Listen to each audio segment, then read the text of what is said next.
بسم اللہ الرحمن الرحیم۔ السلام علیکم ورحمۃ اللہ وبرکاتہ۔ آج ہم دو اہم احادیث کے بارے میں بات کریں گے جو وضو کے احکام اور اس کی اہمیت کے متعلق ہیں۔ وضو نہ صرف جسمانی صفائی کا ذریعہ ہے بلکہ روحانی پاکیزگی کا بھی سبب بنتا ہے۔ رسول اللہ صلی اللہ علیہ وآلہ وسلم نے فرمایا کہ جو شخص حدث کرے اس کی نماز قبول نہیں ہوتی جب تک کہ وہ دوبارہ وضو نہ کر لے۔ حضرت موت کے ایک شخص نے پوچھا کہ حدث ہوتا کیا ہے؟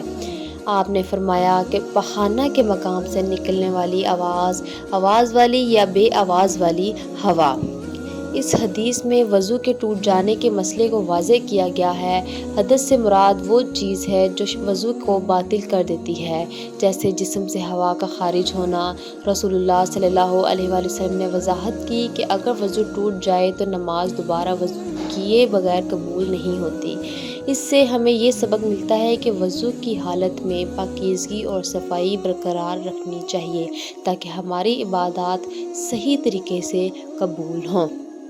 میں ایک مرتبہ ابو ہریرہ رضی اللہ عنہ کے ساتھ مسجد کی چھت پر چڑھا تو آپ نے وضو کیا اور کہا کہ میں نے رسول اللہ صلی اللہ علیہ وآلہ وسلم سے سنا تھا کہ آپ صلی اللہ علیہ وآلہ وسلم فرما رہے تھے کہ میری امت کے لوگ وضو کے نشانات کی وجہ سے قیامت کے دن سفید پیشانی اور سفید ہاتھ پاؤں والوں کی شکل میں بلائے جائیں گے۔ تو تم میں سے جو کوئی اپنی چمک بڑھانا چاہتا ہے تو وہ بڑھا لے، یعنی وضو اچھی طرح کرے۔ اس حدیث میں قیامت کے دن مسلمانوں کی ایک خاص نشانی کا ذکر ہے۔ رسول اللہ صلی اللہ علیہ وآلہ وسلم نے فرمایا کہ وہ لوگ جو دنیا میں وضو کا اہتمام کرتے ہیں اس کی ازائے وضو قیامت کے دن چمکتے ہوں گے۔ یہ نشانی اللہ کے نزدیک ان کی عبادات اور طہارت کی قبولیت کی علامت ہوگی۔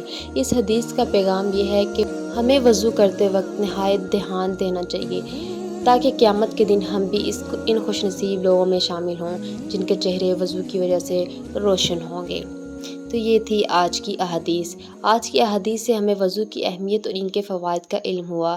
وضو نہ صرف ہماری جسمانی صفائی کا ذریعہ ہے بلکہ قیامت کے دن اللہ کے سامنے ہماری پہچان کا ذریعہ بھی بنے گا۔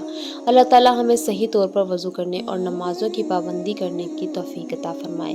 آمین یا رب العالمین۔ اگر آپ کو ہماری یہ ویڈیو پسند آئی ہو تو ہمارے چینل کو سبسکرائب کریں، ویڈیو کو لائک کریں اور دوستوں کے ساتھ شیئر کریں تاکہ اور لوگ بھی اس نیکی کا حصہ بن سکیں۔ جزاکم اللہ خیرہ۔